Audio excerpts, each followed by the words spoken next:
ॐ अज्ञानतिमिरान्धस्य ज्ञानञ्जनशलाकया चक्षुरुन्मिलितं येन तस्मै श्रीगुरुवे नमः। ॐ नमो भगवते वासुदेवाय। ॐ नमो भगवते वासुदेवाय। ॐ नमो भगवते वासुदेवाय। श्रीमद् भागवतम तीसरा कैंटो अध्याय 5वां श्लोक संख्या 4। तो हम चर्चा कर रहे हैं, विदुर जी मैत्री ऋषि के पास पहुँचे हैं गंगा जी के किनारे हरिद्वार में, और उनसे बहुत ही अच्छे प्रश्न पूछ रहे हैं, बड़ी विनम्रता से प्रश्न पूछ रहे हैं, और ये प्रश्न हमारे लिए बड़े महत्वपूर्ण हैं। तो इन्हीं प्रश्नों की श्रृंखला को आगे बढ़ाते हुए श्लोक संख्या 4 में पूछते हैं, तत्साधु वर्य आदिश वर्म वर्तम शमना संसराधितो भगवान येन पुंसाम हृदि स्थितो यच्छति भक्तिपूते ज्ञानम सतत्वाधिगतमं पुराणम। इसलिए हे महर्षि, आप मुझे पूर्ण पुरुषोत्तम भगवान की दिव्य सेवा के विषय में उपदेश दें, हाँ, जिससे हर एक के हृदय में स्थित भगवान भीतर से परम सत्य विषयक वह ज्ञान प्रदान करने के लिए प्रसन्न हो, जो कि प्राचीन वैदिक सिद्धांतों के रूप में उन लोगों को ही प्रदान किया जाता है जो भक्ति योग द्वारा शुद्ध हो चुके हैं। ये बहुत महत्वपूर्ण श्लोक है, क्योंकि इस श्लोक से हमें ये समझ में आता है कि भक्ति एक ऐसा प्रोसेस है, एक अद्भुत प्रोसेस है, जो हम अशुद्ध अवस्था में भी कर सकते हैं, और अशुद्ध अवस्था में हम उसको करते हैं तो हम शुद्ध हो जाते हैं, और जब हम शुद्ध हो जाते हैं उसके बाद में हमें आध्यात्मिक ज्ञान मिलता है। यानी कि अगर कोई व्यक्ति हमारे बीच में आता है और अगर हम उसको बोलते हैं कि आइए प्रसाद बनाने में मदद कीजिए, आइए यहाँ पे पोछा लगाइए, आइए इन भक्तों की मदद कीजिए, आइए भगवत गीता की पेटियों को उठाइए, रथ यात्रा में पार्टी, अब उसके अंदर भक्ति है नहीं, लेकिन हर व्यक्ति के अंदर कुछ सेवा का भाव होता है। आप देखेंगे हर व्यक्ति सेवा करना चाहता है। यदि आप उसको कुछ सब्जियों को छीलने में लगा दें, आटे को गूंदने में लगा दें, रथ यात्रा की मैनेजमेंट में लगा दें, कहीं वो बड़ी खुशी से कर लेगा, लेकिन नाम को जप को नहीं करेगा। लेकिन ऐसा व्यक्ति जब इन सेवाओं में लगता है तो उसका हृदय सेवाओं से शुद्ध होता है। सेवा करने से हम शुद्ध होते हैं, क्योंकि सेवा एक तो दूसरे के लिए की जाती है। पहला तो यही है कि इसको अपने लिए जब हम करते हैं तो हमारे अंदर बिल्कुल शुद्धि नहीं आती है। जब हम कोई कार्य दूसरे के लिए करते हैं, चाहे समाज के लिए करें, चाहे उसमें भक्ति नहीं है, उससे भी शुद्धता आती है। और धीरे जब वो भक्तों के लिए करता है तो उससे तो भगवान उसको कृपा करते हैं, और उसके सारे पाप कर्म धीरे धीरे समाप्त होते हैं। जब ये समाप्त होते हैं तो भगवान उसकी सेवा से प्रसन्न होकर उसको ज्ञान देते हैं। तेषाम सतत युक्तानाम भजताम प्रीतिपूर्वकम ददामि बुद्धि योगम तम येन माम उपयन्ति ते। भगवान बोलते हैं गीता में 10वें अध्याय के 10वें श्लोक में कि जो व्यक्ति मेरा निरंतर मुझे पाने का प्रयास करता है, मेरा भजन करता है, फिर मैं उसको बुद्धि देता हूँ। हाँ, इसका मतलब भक्ति आने से पहले ही हमें प्रयास करना पड़ता है। भक्ति तो बाद में आती है, ज्ञान तो बाद में आता है।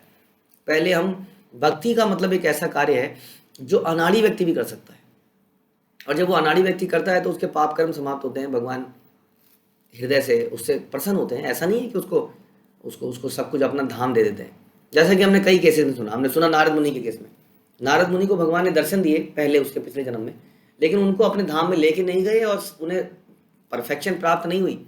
उनको दर्शन दिया, बोला मैं तुमसे बहुत प्रसन्न हूँ, इसी तरह से लगे रहो तो मेरे को प्राप्त कर लोगे, बस फिर चले गए।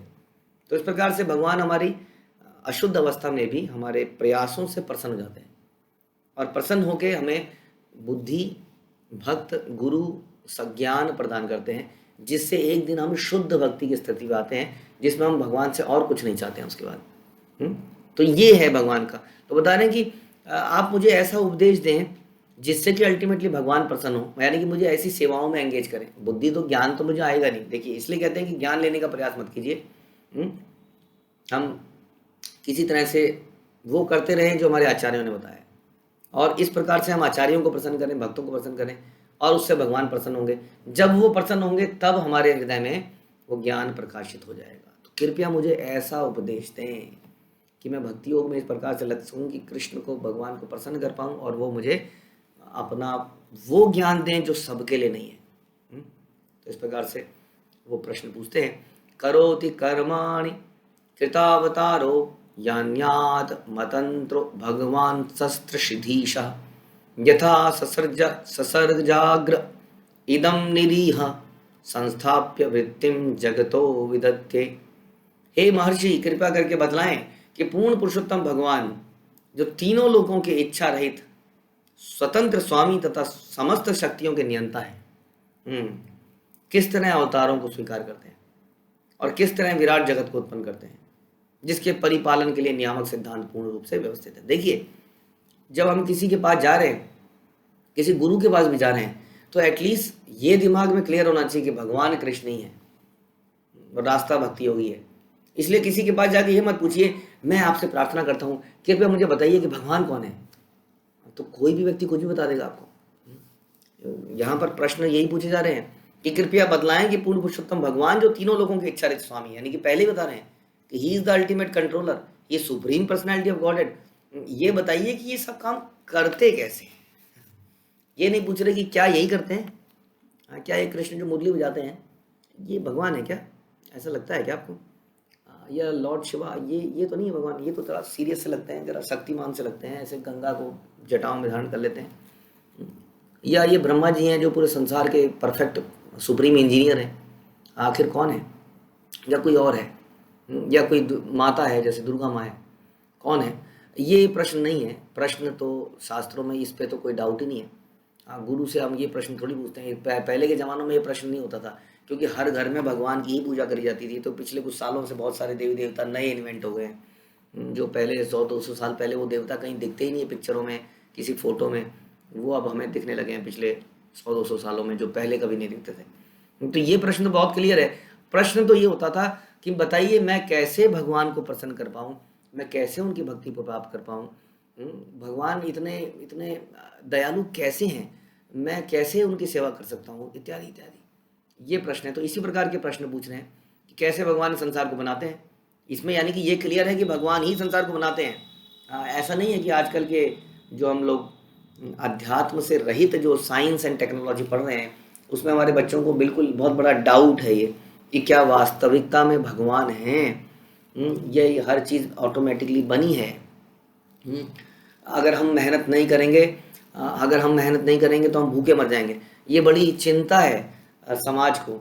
श्रील प्रभुपाद बहुत अच्छा इस पे लिखते हैं कि अल्टीमेटली भगवान ही चला रहे हैं सारे संसार को। ध्यान से सुनिए, भगवान प्रभुपाद कह रहे हैं कि अल्प ज्ञान के कारण भौतिकतावादी जन पृथ्वी पर जनसंख्या में वृद्धि होते हुए देखते हैं और बड़े विचलित हो जाते हैं। जनसंख्या बढ़ रही है, रोको रोको, हम दो हमारे दो नहीं, एक जो है सबसे बढ़िया।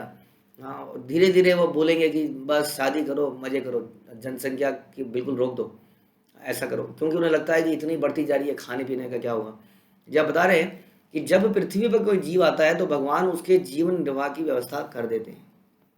इसका बहुत ही अच्छा एग्जाम्पल है कि संसार में मानव तो बहुत ही कम है काउंटिंग में, एज कंपेयर टू बाकी योनियाँ, मच्छर, मक्खी, कीट पतंगे, चिड़ियाएँ, असंख्य जीव योनियाँ हैं जो मानव से बहुत बहुत बहुत बढ़कर हैं और कभी भी उनको भरण पोषण की कोई चिंता नहीं। हम सुनेंगे नहीं कि ऐसी मक्खी फलाना जो मर गई, भूख से मर गई, चिड़िया मर गई भूख से, कोई जानवर भूख से मर गया, तो कभी भूख से मरती नहीं देखती।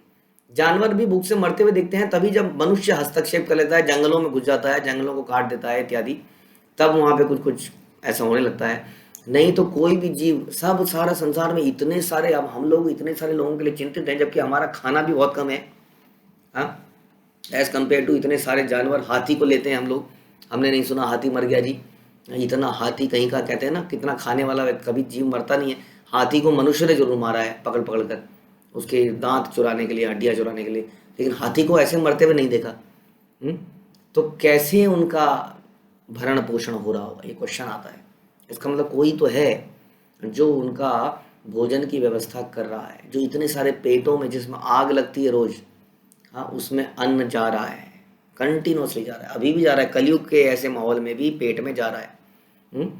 तो प्रभुपाद बता रहे हैं कि ये तो मनुष्य है जो बहुत चिंतित है अपने खाने पीने के लिए और इसलिए बटोरता जा रहा है, इकट्ठा करता जा रहा है। ऐसा कहते हैं कि जनरली कोई सड़क में अगर कोई चीज़ गिर जाती है तो जानवर उसको खाता है और चला जाता है, हाँ, लेकिन मनुष्य क्या करता है, मनुष्य खाता नहीं है, मनुष्य आसपास देखता है और उसको उठा के अपने घर ले जाता है।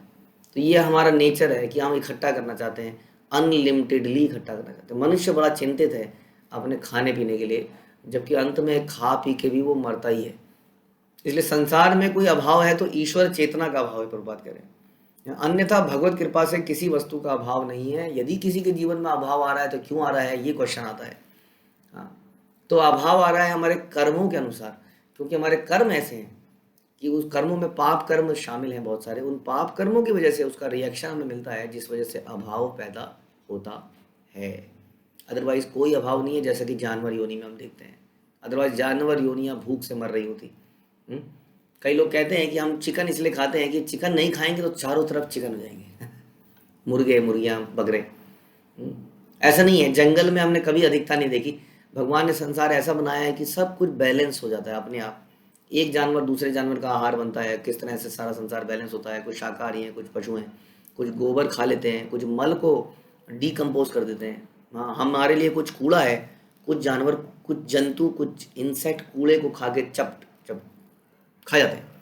लेकिन मनुष्य इतना दुष्ट है कि उसने ऐसी ऐसी चीज़ें बना दी हैं, पॉलीथीन इत्यादि प्लास्टिक, जो कि डिकम्पोज भी नहीं होता है।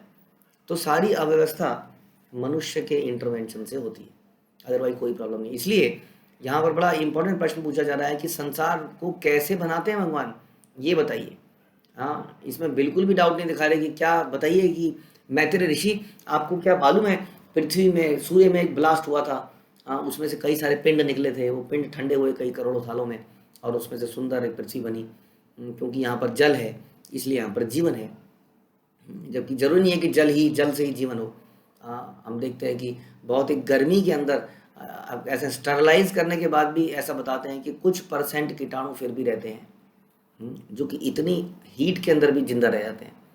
इसी कारण से केवल जल ही जीवन नहीं है, हालांकि ये पंच तत्वों में कोई भी से भी तत्व से जीवन बन सकता है। वास्तव में ये भगवान की क्रिएशन है। तो इस प्रकार से बहुत ही इंपॉर्टेंट प्रश्न पूछा जा रहा है। यथा पुनः स्वेखम स्वेखा इदम निवेश्य शैते गुहायां स निवृत्त वृत्ति योगेश्वराधीश्वर एक तत् एक एत धनु प्रविष्टो बहुधा यथा सीत। वे आकाश के रूप में फैले अपने ही हृदय में लेट जाते हैं, और उस आकाश में संपूर्ण सृष्टि को रखकर वे अपना विस्तार अनेकों जीवों में करते हैं। जो विभिन्न योनियों में रूप प्रकट होते हैं, उन्हें अपने निर्वाह के लिए कोई प्रयास नहीं करना पड़ता, क्योंकि वे समस्त यौगिक शक्तियों के स्वामी, प्रत्येक वस्तु के मालिक हैं। इस प्रकार वे जीवों से भिन्न हैं। यानी कि भगवान के विषय में प्रश्न पूछ रहे हैं, लेकिन भगवान उनके हृदय में पहले से ही विराजमान है, विदुर के हृदय में। लेकिन एक विद्वान व्यक्ति भी अपने प्रेम को बढ़ाने के लिए प्रश्न पूछता है। ये नहीं सोचता अब तो हो गया, बस वही चीज़ तो रिपीट कर रहे हो प्रभु जी। वो उसको जानबूझ के कुछ और कुछ और कुछ और, कैसे बढ़ाया जाए, कैसे बढ़ाया जाए, कैसे बढ़ाया जाए, निरंतर ये सोचता है कि क्या मैं अपना कृष्ण के प्रति प्रेम को बढ़ा रहा हूँ या मैं दिन बिता रहा हूँ। कई बार हम भक्ति करके भी ये नहीं सोच पा रहे हैं कि क्या मेरा भगवान से अट्रैक्शन बढ़ रहा है, क्या मेरा संसार से डिटैचमेंट बढ़ रहा है, या मैं एक एक दिन करके बिता रहा हूँ। इसलिए विदुर जो है, ऑलरेडी उनके प्रश्नों से ही लग रहा है कि ही इज ऑलरेडी कन्विंस्ड, भगवान के बारे में सब जानते हैं, फिर भी मैत्रेय ऋषि से प्रश्न पूछ रहे हैं। क्योंकि भक्तों के बीच में यही आनंद का विषय है कि भक्त जब मिलते हैं तो खुसर पुसर नहीं करते, किसी भक्त की चर्चा नहीं करते, उसकी निंदा नहीं करते, बल्कि भगवान के विषयों में चर्चा करते हैं आपस में मिलकर। यहाँ पर ये इतने महान विद्वान विदुर को सब जानते हैं। वो उनके प्रश्नों से पता चल रहा है कि कैसे भगवान संसार का रचना करते हैं, अपने जीवों में अपना एक्सटेंड करते हैं अपने आप को, बहुत सारे अवतार लेते हैं। उन्हें प्रयास नहीं करना पड़ता अपने को जीवन निर्वाह के लिए, जैसे हमें करना पड़ता है, क्योंकि उनकी शक्तियाँ सारे काम करती हैं। वो योगेश्वर हैं, लेकिन वो सारे जीवों से भिन्न हैं, सारे जीव उनसे ही उत्पन्न होते हैं। उन भगवान के विषय में बताइए, अब क्या बताएं, सब कुछ तो तुम्हें पहले ही बताया। इसलिए उन भगवान की लीलाएं हम चर्चा करते हैं। हाँ, जो उन्होंने विषय ऑलरेडी मालूम है उस विषय के बारे में फिर से पूछते हैं, क्योंकि ये ज्ञान लेने के लिए नहीं, ये श्रद्धा और भक्ति को बढ़ाने के लिए प्रश्न किए जा रहे हैं। तो ये प्रश्न इंपॉर्टेंट प्रश्न है, हम सब लोग इन प्रश्नों से लाभान्वित हों, ऐसी हम प्रार्थना करते हैं। हरे कृष्ण। श्रील प्रभुपाद की जय, श्रीमद् भागवतम की जय। आप लोगों का कुछ टिप्पणी है तो बता सकते हैं। सानवी माता जी बोलिए। धनुप्राण।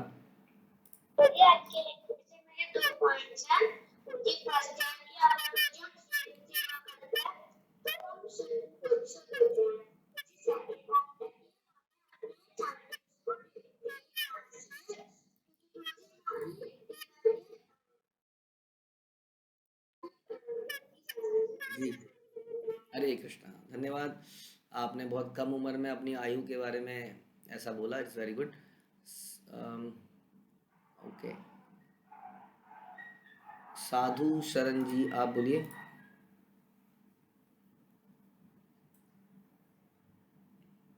साधु साधु शरण, अनम्यूट करना पड़ेगा।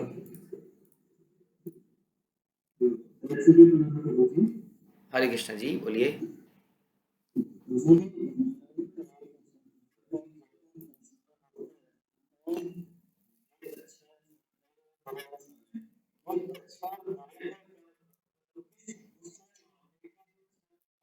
हम्म।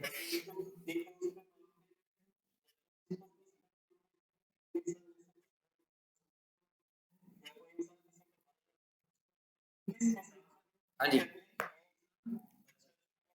हम इस बात पे मानते हैं कि हमें ऐसे कई लोग मिलते हैं अक्सर, जैसे आप भी उस दिन प्रश्न पूछ रहे थे, और हमें ऐसे कई सारे लोग मिलते भी हैं, कहते हैं रावण तो बहुत अच्छा इंसान था जी, समाज में उसका बुरा कर रखा है, वो तो ब्राह्मण था, वो तो ये था, वो तो वो था, राम का क्या है जी, राम तो हिरण के पीछे चक्कर में पड़ गए। तो कहने का मतलब है कि और कई लोग हमें मिलते हैं जो आतंकवादियों के भी फेवर में बोलते हैं, कहते हैं जी देखिए जी, they say it like in a broad minded person, कि देखिए जी आपने उनका बचपन देखा है, उनके बचपन में उनके साथ क्या क्या बीती है। हाँ, तो मतलब लोगों के जो मानसिकता है वो इतनी डिफरेंट हो सकती है, इतनी डिफरेंट हो सकती है। जैसे कि हम अक्सर बोलते हैं कि कोई लोग कहता है जी एक स्त्री और पुरुष का रिश्ता होना चाहिए विवाह के बाद में। कोई कहता है जी विवाह के पहले भी क्या समस्या है आपको, अगर दोनों रजामंद हैं तो आपको क्या समस्या है इसमें, लिव इन रिलेशन में क्या प्रॉब्लम है। फिर धीरे धीरे बोला जी चलो जी ठीक है, स्त्री पुरुष में प्रॉब्लम है आपको, तो पुरुष और पुरुष में क्या प्रॉब्लम है, कम से कम वहाँ तो प्रॉब्लम नहीं है ना, वहाँ उस रिश्ते में क्या दिक्कत है, बड़ी तो प्रॉब्लम। तो कहने का मतलब है इतने वैरायटी ऑफ थॉट्स हैं, किसको बोला जाए सही है, किसको बोला जाए गलत है, कौन डिसाइड करेगा इसको, हु विल डिसाइड। इस संसार में भी हम सबके अपने अपने मत हैं, लेकिन यहाँ पर हम जब रहते हैं ना, तो लॉ ऑफ लैंड है एक, जिसमें कि स्टेट गवर्नमेंट लॉ बनाती है, हाँ, या हमारा इंडियन गवर्नमेंट कुछ लॉ बनाती है कि देखिए जी अगर आप ऐसे चोरी करेंगे, किसी को धोखा देंगे तो आपके पास दफ़ा 420 लगेगा, मर्डर करेंगे तो ये लगेगा। अब आप उसमें बोलते रहिए कि नहीं जी ये तो सही है, ये तो गलत है, ये आदमी अच्छा नहीं था मैंने मार दिया तो क्या बुरा किया। कुछ नहीं, क्योंकि वहाँ पर वो लॉ चलेगा जो बनाया गया है ना। तो कोई हायर लॉ को हम सबको मानना पड़ता है, हमें अच्छा लगे या ना लगे, अगर शांति से जीना है तो। बट ये तो हमारा स्टेट का बनाया हुआ लॉ है, जिसमें कि मुर्गे को मारने पर सज़ा नहीं है, आदमी को मारने पर सज़ा है। लेकिन अब इसके ऊपर कौन है, इसके ऊपर है भगवान का लॉ, जो कि सबके लिए बाध्य होना चाहिए। इसलिए जब हम कहते हैं कि कौन सही है कौन गलत है, तो वो शास्त्रों के आधार पर होना चाहिए। मनु संहिता है, भगवत गीता है, जो अव्वल दर्जे के व्यक्ति के कैरेक्टर के बारे में बताता है कि कैसे कैसे उसका करेक्टर होता है, होना चाहिए। वो उसके अकॉर्डिंगली जो जीता है वो सही है, जो नहीं जीता है वो गलत है। बट जो नहीं जीता है उसको नेग्लेक्ट, उसको धिक्कार नहीं दिया जाता, उसको अच्छा बनाने का प्रयास यहाँ पर किया जाता है। ठीक है। ओके, हरे कृष्णा, धन्यवाद। हरे कृष्णा, शिवा प्रभु।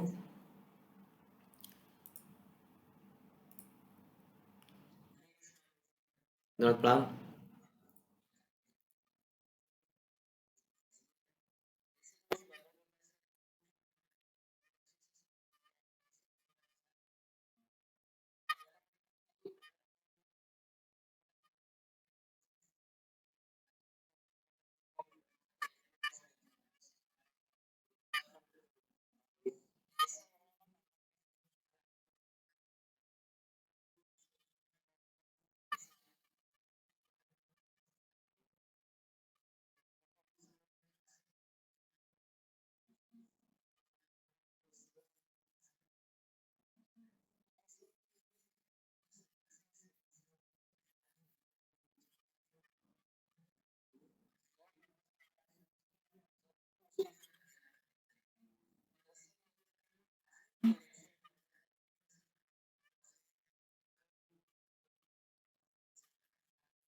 हरे कृष्णा, प्राण धन्यवाद।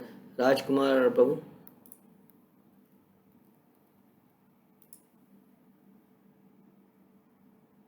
राजकुमार प्रभु अनम्यूट कीजिए।